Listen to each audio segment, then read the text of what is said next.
Good evening, everyone. My name is Tim Cooney, and I'm a good friend of the author who's here tonight. He calls me the mayor. I served as mayor in the city of Worcester some 35 years ago, when I was a youngster. But Mark Pathfinder, Epstein, and I go way back. I knew both his mom and his dad very well, his brother, Happy. And Mark, I think we talked everything. Everybody talks about the pandemic and what we've all been through, and an awful lot of sad and negative stories have come from the pandemic. But one of the bright lights, one of the good things that came out of the pandemic is Mark's book. He used the pandemic to do some soul searching and to put some thoughts together and put his numerous friends and celebrities from the sports world into his book. And I've been working with him on a volunteer basis. I'm happy to do it, helping Matt Pathfinder get the word out to people along the East Coast. I've sent this book to friends and family members far and wide, and I'm a true believer in Mike getting his message across. I think his heart comes through in this book, his heart and soul, and he's done a tremendous job in putting it down in black and white. I think it's something that a lot of us probably think about doing and really don't do it. But Pathfinder has done it. He tells a tremendous story, and it gives me great pleasure tonight to introduce the author, Mark Pathfinder Epstein.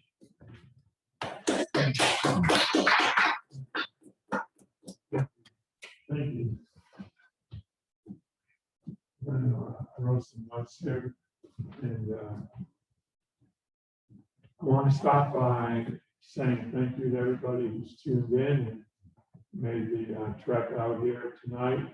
This is a great opportunity. I'm excited to have the invitation to be the first in-person live studio audience that the Falmouth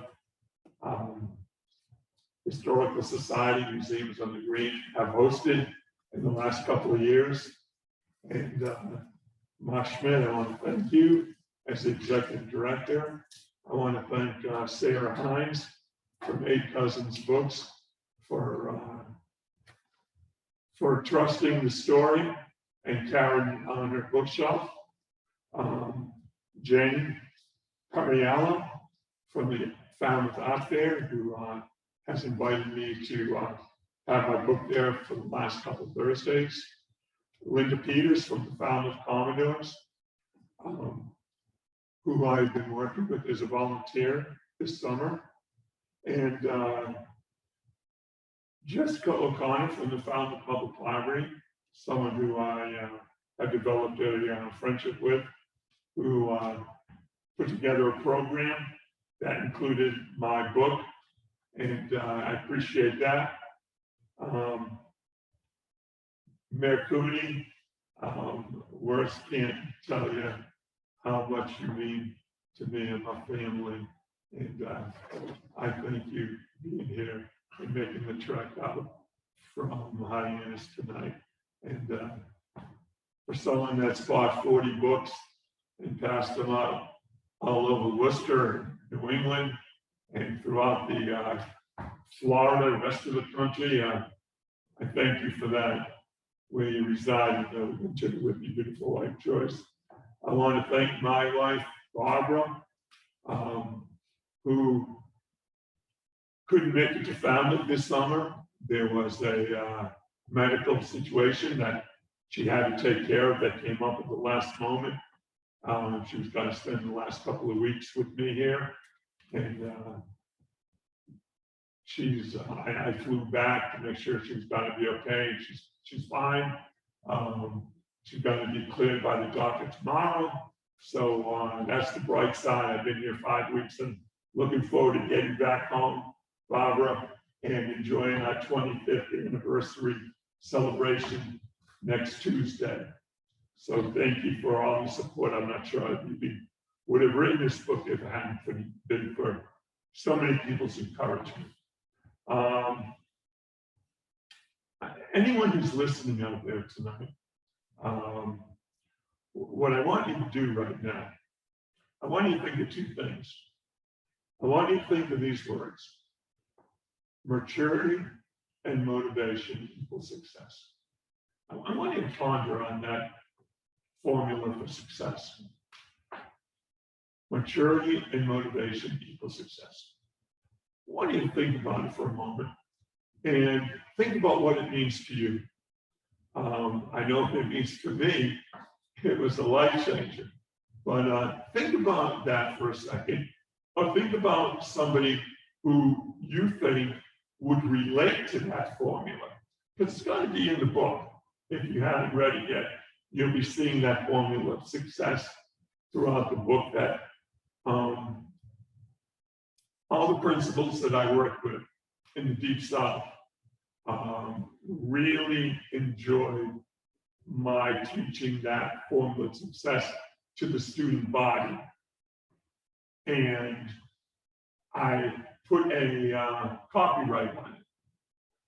So I want you to think about that, because to read the book and not pull that out of it and make it something that can help you at any age improve the direction of your life, you'd be missing a big part of the book. Also, what I want you to do now, everyone, I want you to close your eyes. For the next 10 to 15 seconds, I want you to do this. I want you to imagine traveling, I'll tell you in 1 second to close them, traveling 1,000 miles to an unknown destination. You get in your car, you're in your mid-30s, you have 2 young children, 5 and 2 years old, and you've just struggled a little bit, coming out of a traumatic divorce, and you spent a year and a half trying to work things out, and you think that it might benefit you to have a change of location. I want you to close your eyes, and you're driving 1,000 miles south. You don't know where you're going, but it's a 2-day trip.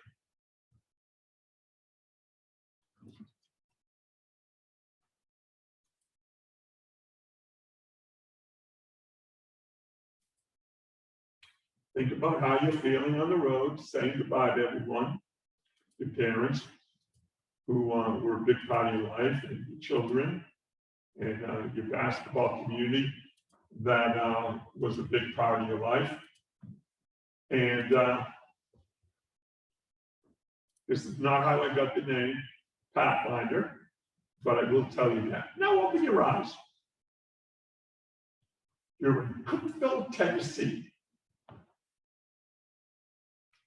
And you're going to say, why did I pick Cookeville, Tennessee? For the same reason I woke up in Charleston, South Carolina. No rhyme and reason. Didn't know where I was going. Didn't know anybody. Didn't know what I was going to do. Didn't know how long I was going to stay. And I was by myself the day after Christmas at 35 years old. Traumatic? It was for me. No one to lean on. And you don't know if what the next day is going to bring. You're out there in the middle of nowhere. And that was the essence of why I wanted to write this book. It's a powerful story. They call me Pathfinder, Education, Basketball with Quality. The Pathfinder nickname came from the store of Charlie's Surplus in Worcester, where I grew up for 34, 35 years of my life, and befriended so many great people where my roots started. Mayor Tim Cooney and so many others. Some you heard of, some you haven't. A lot of people associated with the game of basketball. And we had a mutual friend, Bob Cousy, who inspired so many younger generations of future basketball players, including myself. And I don't know if that was a good or bad thing, but it was the only place I knew. And to leave it when you have 2 young children and you had to say goodbye to them the day before Christmas of '88 was tough. And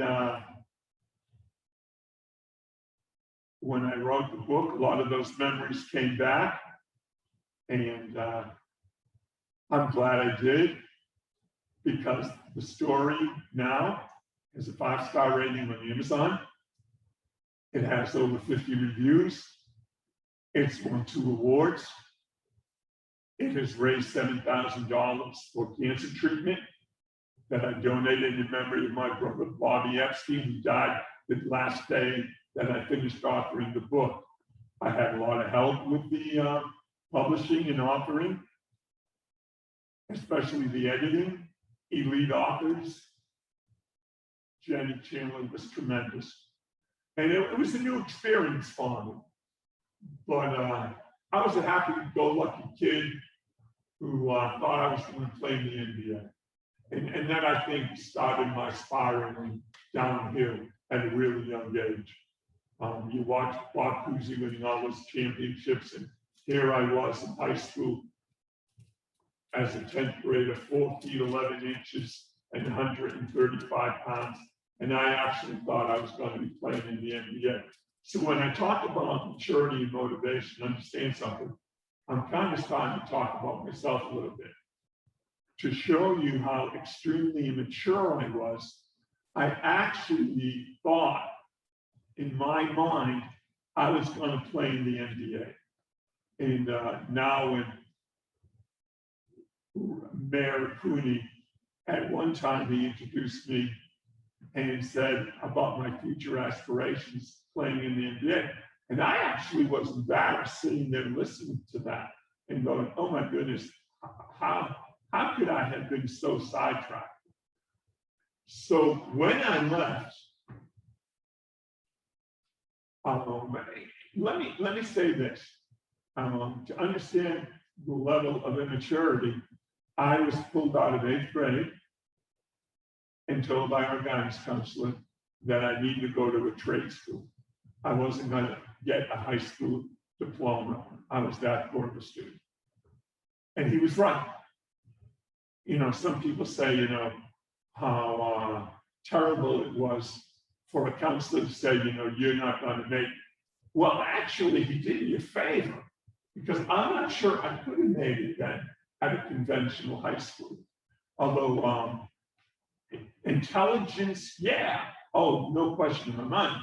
I think the ADHD back then, though, didn't have a letters to it or any kind of diagnosis or medicine to help with that. And I think that was part of my problem.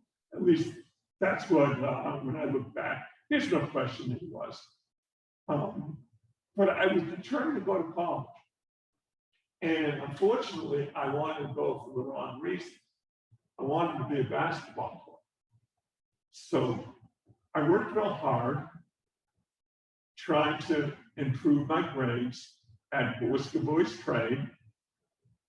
And if Mayor Cooney had stayed one more year at Trade, I would have been playing for him on the JVs. He was there for 2 years as an assistant coach at Trade to Don Lemeninger, who was my next door neighbor and one of his best friends from Assumption College. And he was his assistant. And Don was also the athletic director. So we really tie him in. But anyways, Tim left and started his career coaching college ball. And I was a young guy that I think Donald manager made sure I made the team, even though I was so small and tiny. And he could see I had a little love for the game and I had a little potential. My size held me back, there's no question. But going to college and playing basketball, I was driven. I secretly bought and it's in the book, a college SAT study guide. So I could independently study on my own, because at trade, we didn't have any academics, we had shop. They switched on and off. So I didn't have the background that other students at conventional high schools, traditional high schools, were getting academically. So I was a poor student, and I was already 10 yards behind everyone on top of it. But I studied, I got a good enough SAT score where Worcester State gave me a provisional acceptance through my basketball background. They knew I was driven, and they had a good program, they had a real good program back then in the 70s. And they gave me a shot at attending school, and it worked out great. I made the team for a couple of years. I played 4 years there, and we had great teams. It was the best era. And I got my diploma, and that remains the greatest accomplishment of my life, graduating from college, regardless of what I did after I moved away. I look at that as the highlight for me. And I always will do. And that's why I wear my college graduation ring, to remind me every day how far I had to come to be a college graduate. And then when I got to Charleston, I ended up with a master's degree on top of it. So I became a real good student. So that's my background. I wanted to go back after I was talking a little bit about waking up in Charleston and what I was going to do. So I built the background for the rest of the story, because anyone that reads this book has to understand something. I have had, everyone's got a story, everyone can write a book. What makes mine unique, I have had 2 completely separate lives that don't intertwine. One ended the day I left Worcester. The next one started the day I arrived in Charleston, South Carolina. The only thing I had that made it work was my basketball background. Surprisingly, I didn't realize I was ever going to use it the way I ended up doing it, the way it ended up working for me, rather. So I've been there 33 years, and I didn't know what I was going to do. So my parents didn't want me to work the first couple of months, because the year and a half of working out my 2 daughters, the life I had with them, to make it work so they were going to live a normal childhood. I had put a year and a half in after the divorce to make sure when I left, they were going to be well set. And no question. Brooke just left with her 2 grandchildren, my 2 grandchildren, rather, about an hour ago, on her second visit here this summer, at where I stay for the last over 40 years in the summer. And she's gone back to West Brookfield. And we had a great relationship. I had a great relationship with Carly also, and her little baby. So that's all good.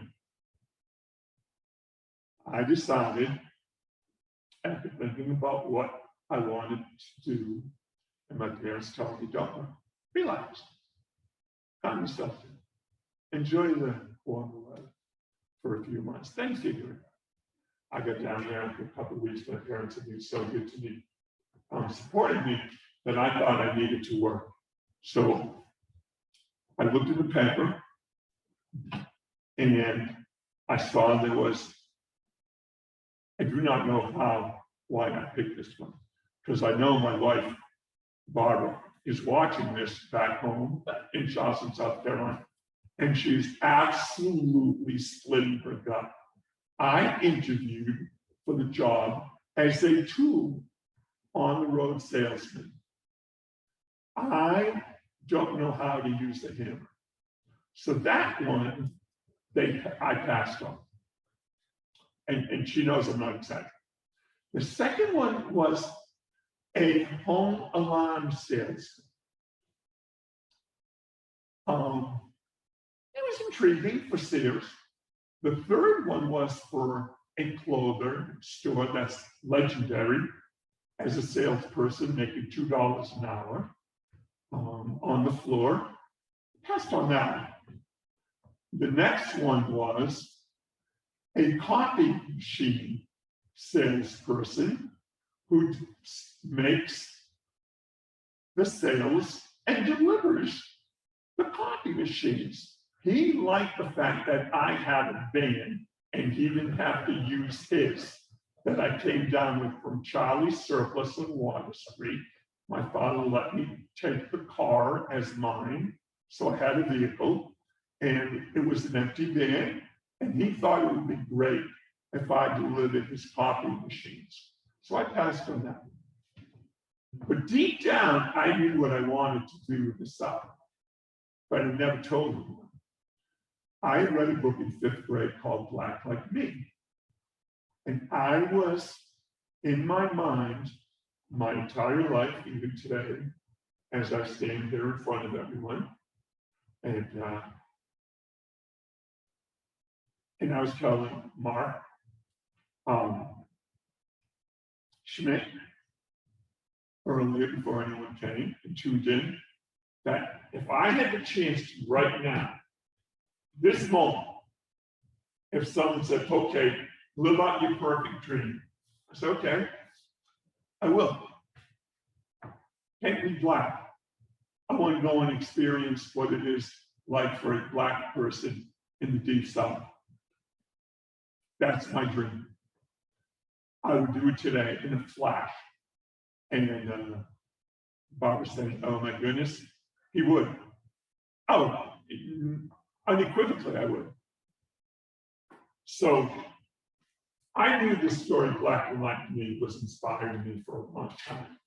And I knew with my basketball background and my lifestyle and my personality, give me a shot to make a difference in equality in the South. And I could do something significant with my life. I knew that.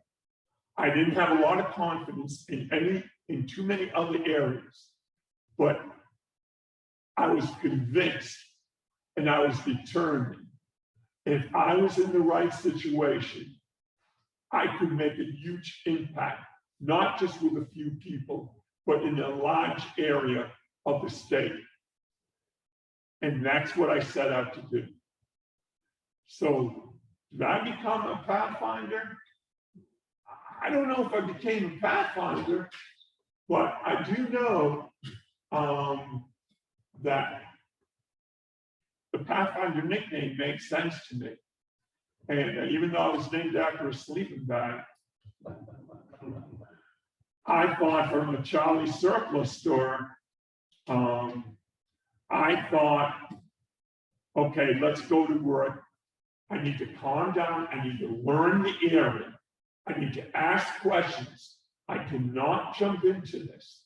If I'm going to do it, I have to do it right. If I want to impact society, I had to know where I was. I had to understand the differences. And I told Mark before this, I can talk about my years in Worcester. I can talk about my love for family. I can talk about my children. And I can talk about Mayor Cooney. And I'm really happy. And I am very relaxed. And I love those conversations. You get me talking about equality and the work that I was involved with for the last 33 years. There's nothing that I become more intense about. And that I hope people understand when they read the book. This wasn't a brain scan. This was a 33-year mission. I got into it. I wanted to experience bad schools. I wanted to experience the poor citizens. I did not want to attach myself with the higher level profile of middle class. I wanted to understand the low country of South Carolina, and I thought the way I had to understand it was to live it. And I was ready. I enrolled at the Citadel for counselor education because my first job was as a career counselor for 1 semester as a permanent sub. The principal said, "You have unbelievable potential. I'm going to take you down to the Citadel and introduce you to the Dean of Education." Because I couldn't get rehired. I was only on a day-to-day pay. He was watching me work and he said, "You could be great." And I'm saying to myself, in a humble way, I know, you've seen nothing yet. And I felt that way. I felt that way. Given the right situation, with the right principles, and the right neighborhoods and community behind me, I can make changes. I did not want to be an educator. I wanted to be an agent for change. Being an educator at the school I was working at was never enough for me. So I worked with incredible educators. Unbelievable, dedicated, hardworking. It was a mission of many people. I was not by myself. Maybe in certain things I led the way in certain aspects of it, but I had incredible support and incredible friendships from Blacks as well as whites, and leaders of industry, of Fortune 500 companies, of NBA All-Stars. I was playing it out to the highest degree. Super Bowl champions were in my corner. I did not just do this by myself, y'all. That's the only phrase I picked up by living in the South Carolina, is y'all. And my daughters, when they see the video, they'll go, "Oh yeah, he's been saying that for years."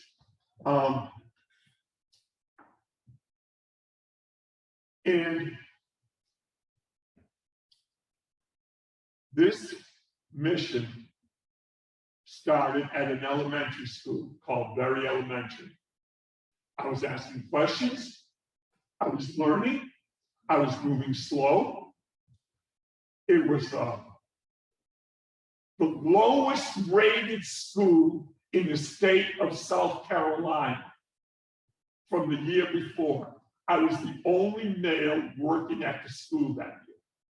Literally. I think we even had a female custodian. I was able to use my college degree, my certification as an elementary teacher to get this job. After I passed some tests to teach in the state of South Carolina, and I passed them after taking some courses and failing it a couple of times. But I was given a provisional for 1 year, which gave me extra time to take the course again and study. Hey, thanks a lot, Mark. I really appreciate that. So, to show you how poor this school was, understand, I was teaching 5th grade language arts. I like writing. And I wanted my students to write. So that's why they gave me that slot. The class of fifth graders, if you know how old the typical average fifth grader is, they're 10 years old, 10, going on 11, you know, maybe these were 12, 13-year-old kids. Okay. I had two classes. Two of them were 25 students each. And the year before, the reason she came so hard at me, I didn't want to take this job, y'all. The reason she came so hard at me is there were so many discipline problems at the school. It had 13 teachers.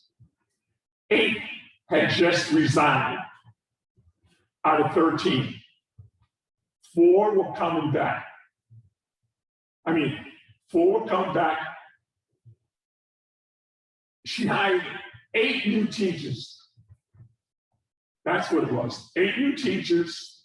And guess what? All right out of college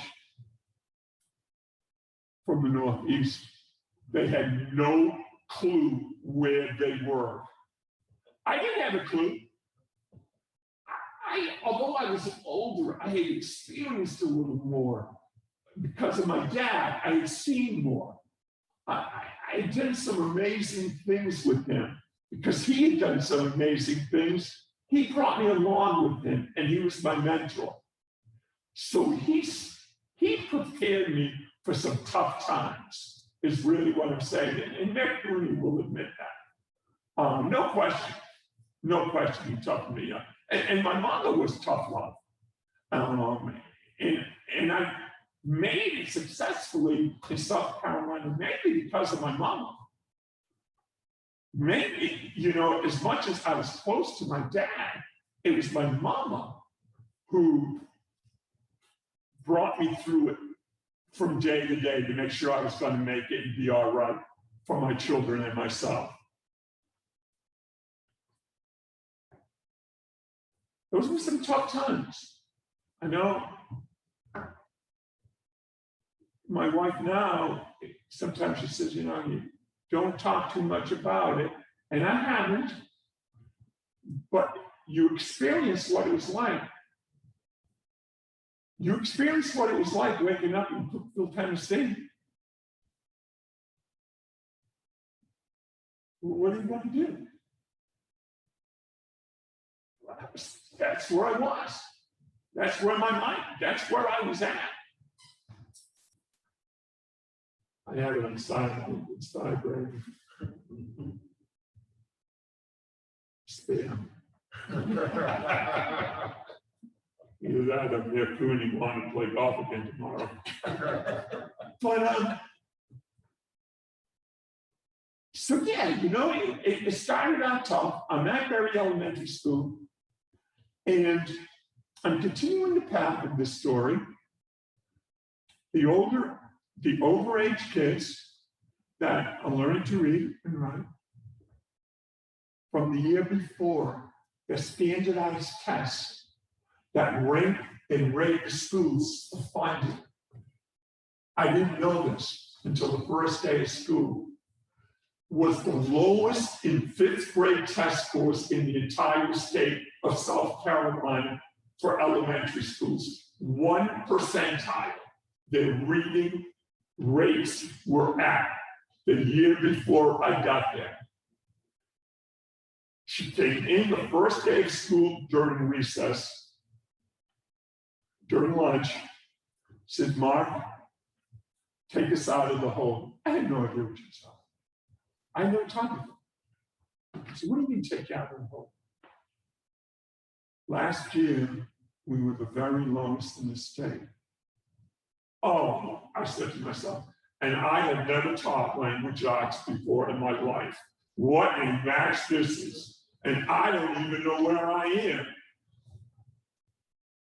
So, kids worked. They worked really hard. They worked really hard. And now fast forward, end of the year, they take their standardized test.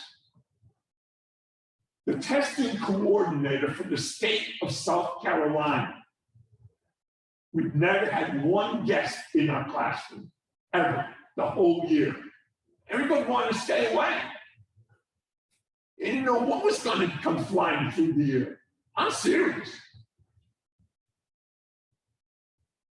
The testing administrator for the South Carolina State Department of Education walks into our room, sits in the back, and stays for 3.5 hours. So if you don't think I knew then that we were on their radar, or you're damn right I did, I didn't sign my contract the next year.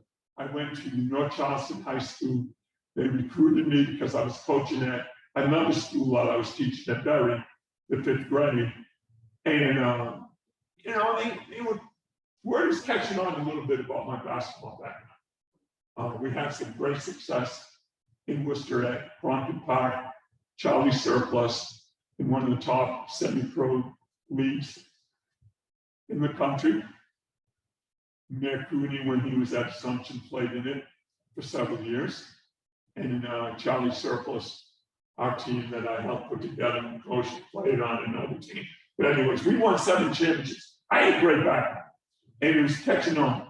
North Charleston came after me, high school. I could use my elementary certification if I taught 8th grade overage kids from the middle school who were all 15 years old and 16 years old, and they stayed back 3 years. They had to give them a social promotion as long as they had their academic curriculum as an 8th grader. I took it. I loved it. It was a blast. Once I was through with that 3-year stretch, I had my master's degree the same time I finished up. And I was ready. I was really ready. That 4 years was a learning experience, and I was just starting out. And I knew what I wanted to do. And I knew it had to be the right principles that were going to allow me. And the principal at James Island High, who took me down to get my master's at Sidley, Floyd Hyatt, was the break. He told me when I left to use my teaching degree in North Charleston, South Carolina, he said, you get your degree and I'll hire you back if I have an opening. Bang, he had an opening and I was full steam ahead. And I wanted James Island High. I had 8 or 9 interviews, 3 or 4 offers. There was one place I wanted to be. It was James Island, where my wife grew up.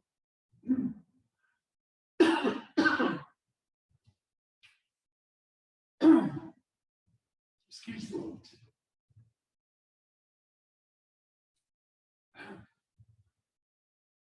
I feel like I'm coaching. I'm in the locker room. The guys are hiding from me. Went back to James Island, had unbelievable, great 9 years. Studied me a lot from the community. And I was recruited to a school called West Ashland High School. It just opened up, $52 million in 2001. So I left after 9 years at James Island High. I was brought over to West Ashland High, and I was given full reign. Career counselor, do what you need to do, and my mission as an agent for change took off. And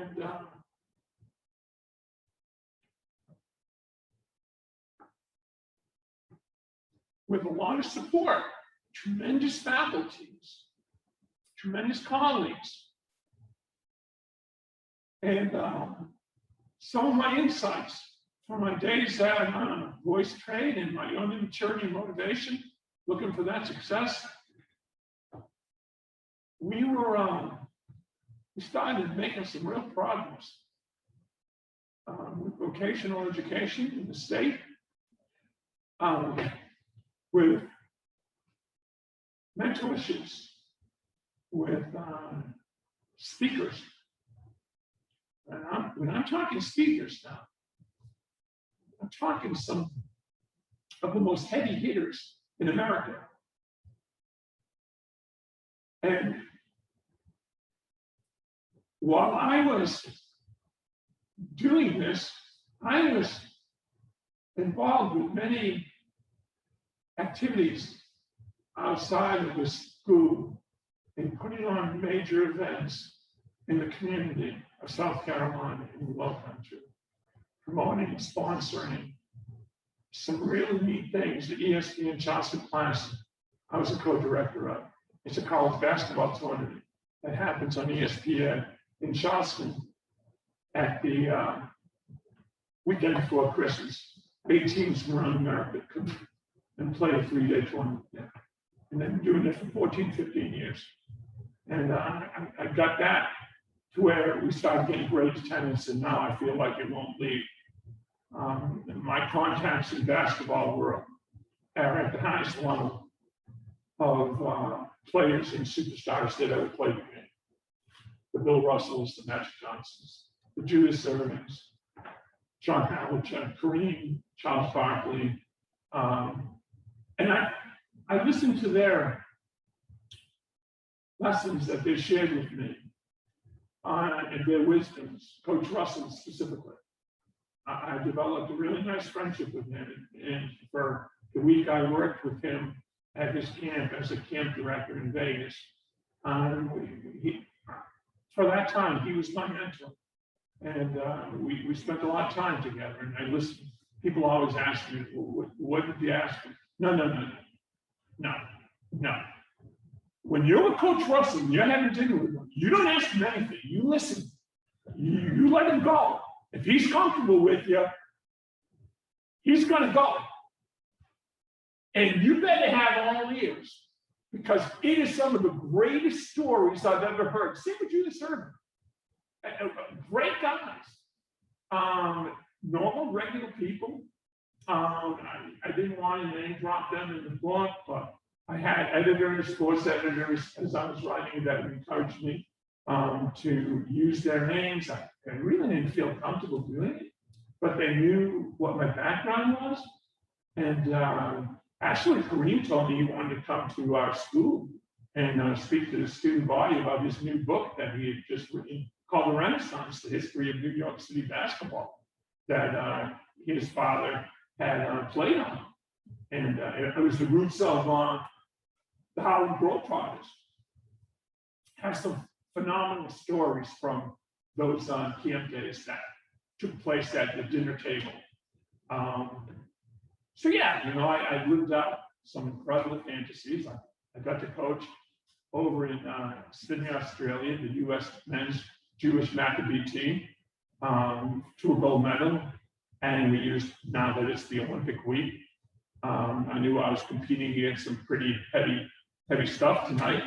And but we used their Olympic facilities that the Sydney, Australia Olympics were held in 2000. We came down there for the Maccabee Games in 2008, the World Games of Jewish athletes from around the world.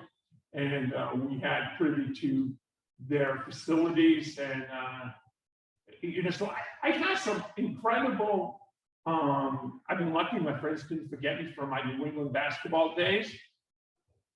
And that's how it happened. I just happened to be in the right place at the right time with the right friends. And I had some opportunities that were dreams come true. And I understand that. And I was able to share and do things with my students from the wisdom I was learning. And it wasn't just the ESPN Classic, though. I was a mover and a shaker. But I had support. I had people allowing me to do it. They wanted change. And you have to understand this. When I came down in the late 80s, the South Carolina education system was 49th to 50th. Along with Mississippi and South Carolina, it was switching back and forth from year to year.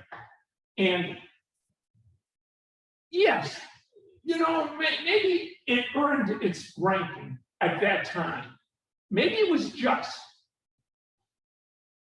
But there were so many initiatives that were starting to take place by the State Department of Education. They understood the challenge that they had to change things.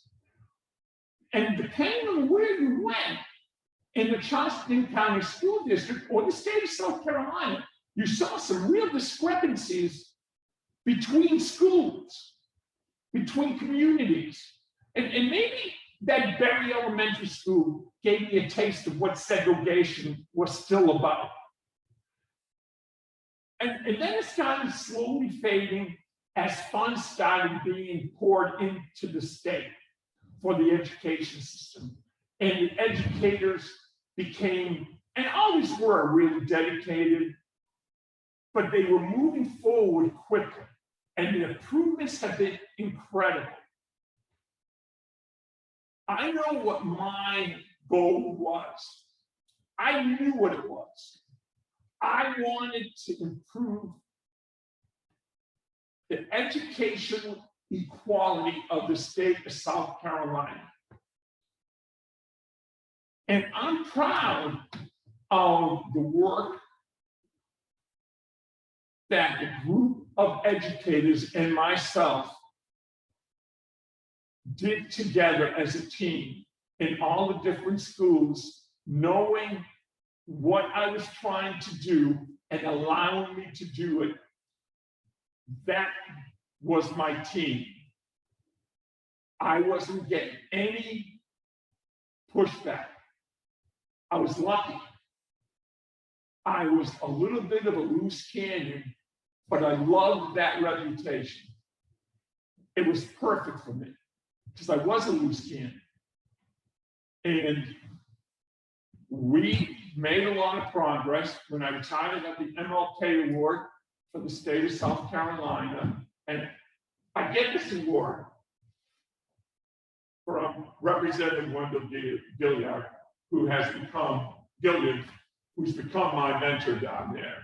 He's one of the leading Black legislators in the state of South Carolina, and we spent literally hundreds of hours together. And I was presented this award, and awards, a lot of times they're just, oh, okay, it's great. You achieved something. But the day I received the award, it was more than the award. It was, holy crap. How could this have happened? I went from where am I to this. It was really surreal to me. Like, wow, you talk about coming full circle. I knew my players loved me. I knew the parents loved me. Some of the teachers, most liked me. A few thought of me as a loose cannon and were a little bit shy of getting too close to me. And that was fine. I had my friends. And when I retired, I saw things that still need to be changed in the state of South Carolina, even though we made incredible progress. I'm so proud of where the state of South Carolina education system is right now. I feel it's equal to that of any state in America. We came a long way. Like Martin Luther King said, though, we still got a long way to go. But when I retired, my work wasn't done. I took off even harder. And I spent time in the governor's, Haley's, one-on-one with her in her office about a bill I thought needed to be passed, testifying at the State House of South Carolina 4 different times to get the dropout age changed to 18 from 17. Under testimony, calling a state representative from the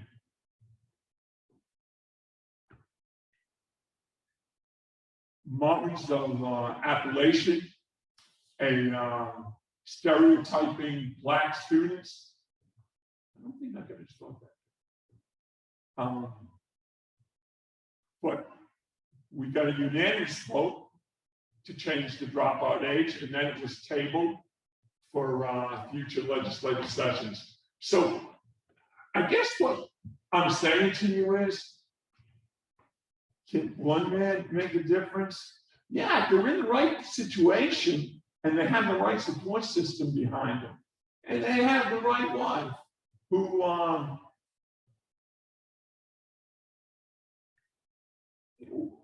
was also in education as a middle school counselor and really got me, really understood and encouraged me to write the book, encouraged me to do certain things that hadn't been done in our school district before, with some of the programs we were using in the vocational department, to expand it and to give better access to students who were in need and were looking for that motivation and maturity equals success formula. Who do you think that maturity and motivation equals success formula was derived from? It was me. I was the one who needed to become more mature and motivated. And I wouldn't have had the hardship of having 2 divorces by the age of 34 years old and not speaking to my first wife, who truly was the first love of my life. For 41 years, we had never spoken because I was so darn immature that I didn't know how to say goodbye to her when she decided to go a different way, a different direction in our marriage, and have a career that she became real successful in. And I understood it. I blamed myself. We never spoke. I know that's hard to believe. We never spoke goodbye. And for 41 years, it killed me. And to have dinner with her 2 years ago, and for her to say, I've been waiting for this for almost my whole life. And I'm looking at her, and I said the same thing. And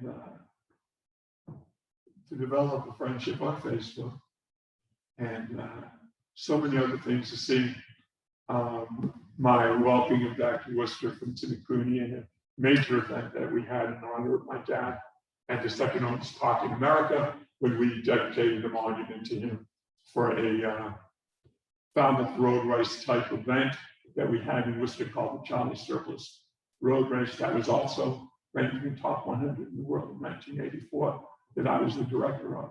So I had a lot of great experiences that I brought to the South with me.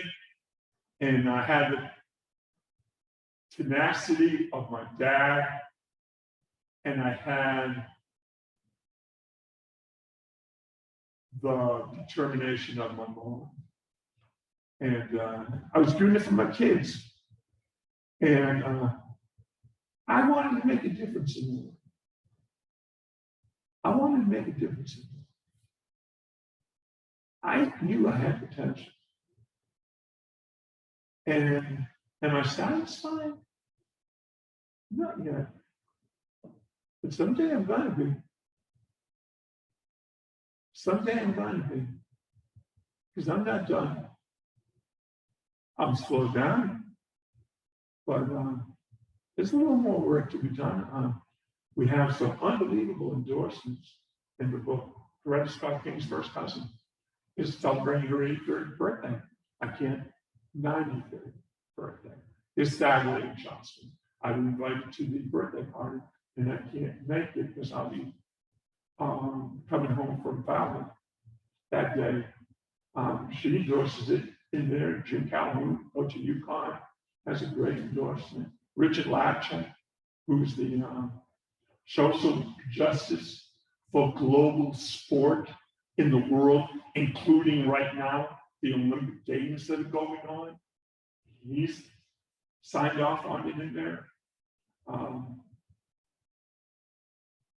Couple NBA All-Stars in there.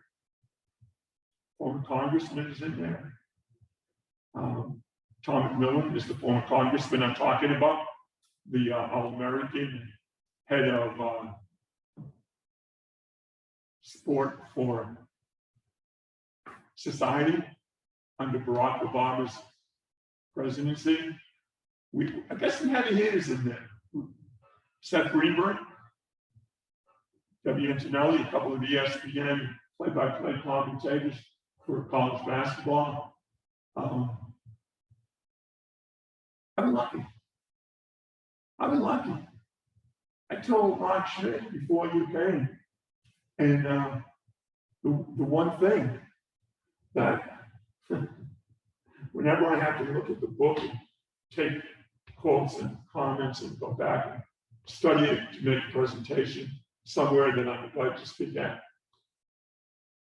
I don't know who I'm writing about, reading about rather. I look and I go, wow, that's pretty impressive. And I'm like, hey, dummy, this is you. And I'm like, wow, I think it is. And I'm like, how did I pull this off? And I'm like, I couldn't do it again. So I came a long way from crying myself to sleep or spending 2 days on the road traveling from Worcester to Charleston, South Carolina, which ended up becoming my destination. I didn't like it the first time, but that's for another book. Yeah, I am going to probably write another book. I'm thinking of a basketball story. Representative Cooney, Representative Cooney. Mayor Cooney and myself will talk about some ideas. We have some former legends that played for the Celtics that might make a great story that won championships. So we'll see how it plays out. I do know this. Writing it was fun. Publishing is hard. Promoting it, I'm good at, but I hate it. I don't know if that makes sense. I know I'm good at it. I know you got to do it, but I like being back. I'm at the point in my life now where I'm really satisfied with where I am, and I like the time I have by myself in my life, and that's why for the last 42 years, when I come to Charleston, I have two sides of me: that the personality side that you're seeing right now, and the one that I come to found with in like spending 5 weeks off of Mary Vista Ave at a private beach in a chair reading with my grandkids running around, and no one bothered me because I don't take my phone. And that's really the full circle of how this whole book has evolved. And one thing I found out this summer, I kind of knew it though, because Mayor Cooney, I'll be calling you Senator Cooney before the end of the night. I kind of knew it. We've talked a little bit. I'm not a Southern boy. I am not a Southern boy. The roots of New England, of Worcester, Boston, sports are so ingrained in me. I'll never be a Southern boy, but I couldn't find a better city in the world to live in. I love it. I love it. And I'm looking forward to getting back on Saturday. But it's been great. It's been great. This is an unbelievable opportunity. I don't get caught up in how many people tune in, how many books I sell. I want the money going to help people. And it has. It's great. So if you want to buy one, great. If you don't, go to your public library. I probably have donated one. So that sums up the book. I tried to give it great. Oh, and the last thing, I don't enjoy the sport of basketball anymore. It's changed too much. I'm too old school. I moved on. I'm still a diehard Red Sox fan. And I invited Tom Brady to be my best man when I married Barbara, but he was busy that night. So I love the Patriots. And this is great. This is great. Found historical museums on the green. Wow. I mean, for Pathfinder to have this chance to speak at a place that has so much history, so much tradition, so invaluable in this community.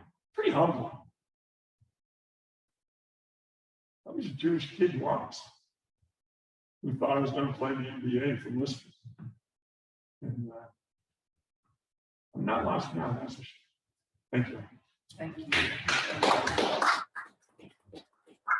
For those watching at home, we had to turn away 140 people tonight.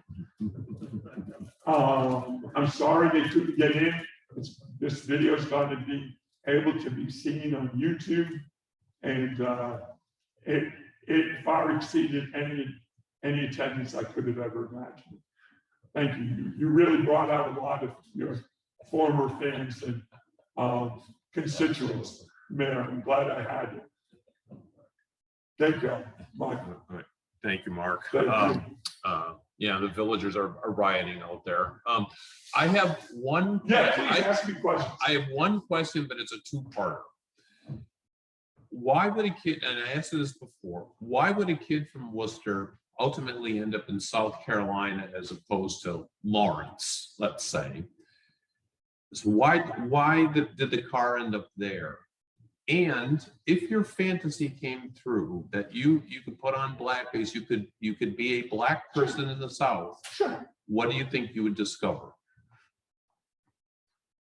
Okay, the first one was, yeah, great questions, tremendous. I know the Olympics are going on right now. Got some medals up for grabs tonight. But I can answer that question. I wanted a warm climate, and I could tie to driving, and I wanted a city about the same size as Worcester. I didn't want to drive more than 2 days. I wanted a warm climate, same size city as Worcester. Looked on the map, I wanted it on the coast. I came to a few choices, Jacksonville, Wilmington, Smyrna Beach, Orlando. I know that's not on the coast, but it's about 50 miles off the coast, Florida. And Savannah, Georgia. And in the beginning, I didn't like Charleston. And, mainly because they got hit by a U-boat, bad hurricane that destroyed $4 billion worth of damage to it when I first got there after 8-9 months. And the city shut down for 3 to 4 months, including the school systems for a full month. And I didn't have the pro sports.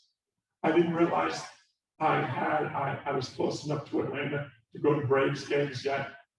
And I really missed pro sports town. So I know I didn't like Charleston in the beginning, but I grew to love it real quickly. I love the people. I love the beaches. I love the lake. Believe it or not, I love the outdoor sports of running all the time, playing golf, playing tennis. I thought the girls were beautiful. I was single again.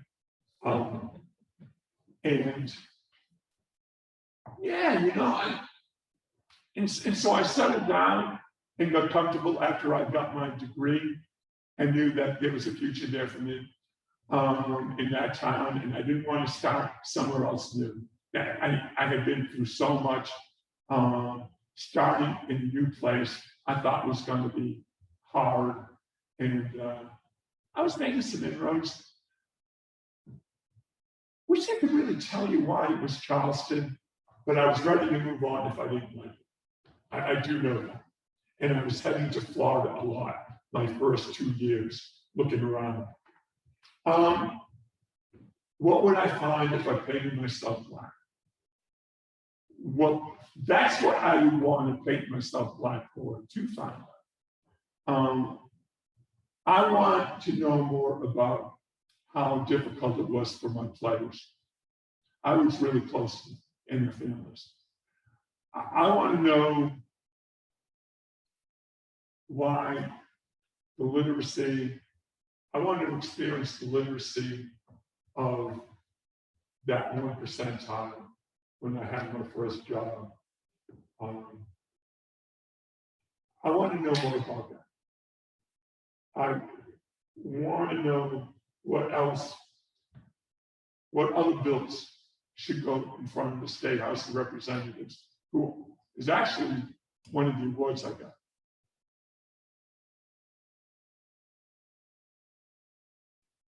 My thirst for knowledge on segregation, which doesn't exist. It doesn't exist. I shouldn't even use that word. In the Black communities, there needs to be improvement still, though. I don't use the word segregation anymore, that's for sure. But there's always room for improvement in everything. And I think that's really what I'd like to find out, what areas we can still improve.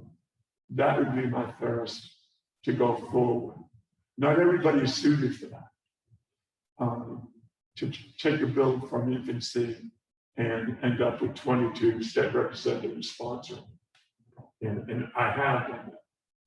And I've also seen the bills fail that I would like to see passed. So I can't say it's all success, but I think that's the big.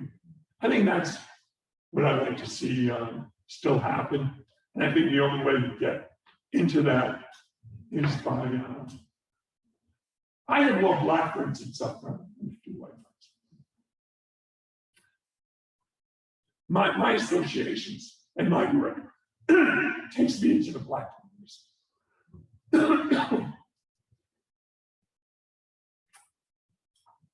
Another question. Thank you. No problem. Thank you. That was. Good night and go Team USA. Yeah. Thank you, everyone, for joining us tonight. And I hope that our first hybrid experiment was successful. And yes, I really am still here, even though you didn't have to look at my smiling visage tonight. So thank you, everyone, for joining us. Thank you, Mark, for doing this. And my boy Howard Greenblatt, second greatest Jewish basketball player in the history of New England. I'll let you know who the first one is when I can figure it out. But what a great player Howard is. I see his name up there. So I appreciate you being tuning in with your pretty wife, Cindy. All right. Good night, everybody.